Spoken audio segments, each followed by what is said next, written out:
పేరు సూర్య గాయత్రి. మనం ప్రాక్టీస్ చేయడం ఎలాగా ప్రాక్టీస్ స్ట్రాటజీ అని సరదాగా సిరీస్ పెట్టాను. ఈ స్ట్రాటజీలో మనం ఏ విధంగా ప్రాక్టీస్ చేస్తే మన వాయిస్కి బాగుంటుంది, ఏ రకంగా మనకి వాయిస్ ఫెచ్చింగ్ అనేది ఉంటుంది అనేది మనం చెప్పుకుంటున్నాం కదా. దీంట్లో భాగంగా మనం ఫస్ట్ది ఏమని చెప్పంటే సరి సా సరి సరిగా సరిగమ సరిగమప ఈ విధంగా చెప్పుకున్నాం.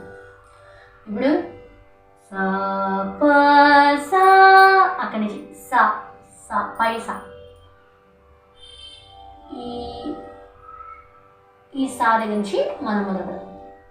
సో ఫస్ట్ శృతి చూసుకున్నాము, దాని తర్వాత నుంచి మనం ఏ విధంగా పాడాలి, ఏ విధంగా మన వాయిస్కి ఫెచ్చింగ్ అనేది ఇవ్వాలనేది మనం నేర్చుకుందాము. ముందు నుంచి చెప్తున్నాం కదా, మనం పాడేప్పుడు ఎప్పుడైనా సరే స్వరాన్ని సస్టైన్ చేయాలి. ఎప్పుడైతే సస్టైన్ చేస్తామో కొంతమంది వాయిస్లో వణుకు ఉండొచ్చు, కొన్ని క్రాక్స్ రావచ్చు.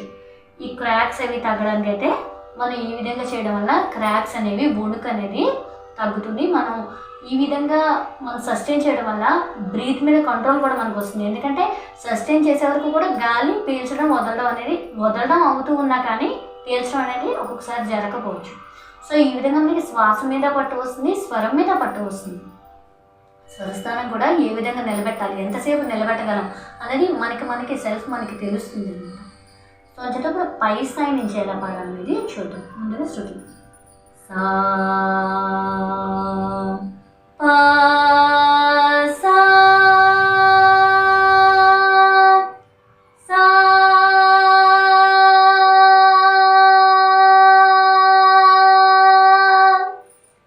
సా నీ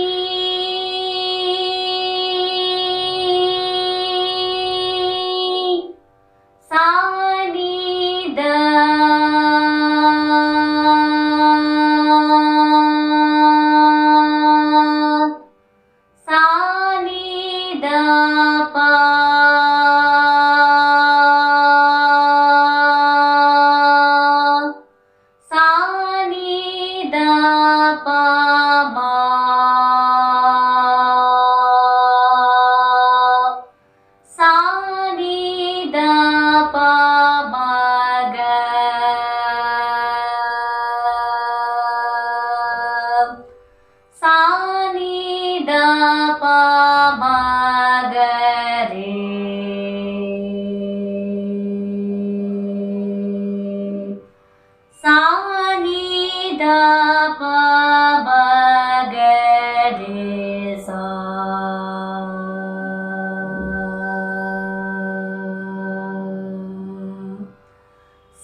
మనం సస్టైన్ చేస్తే మన వాయిస్ అనేది స్వీట్నెస్ అని కానీ లేదా క్రాక్స్ అని ఉంటే పోవటం కానీ అనేవి మనకి బాగా ఈజీగా మనకి వాయిస్ అనేది ఫెచ్ అవుతుంది.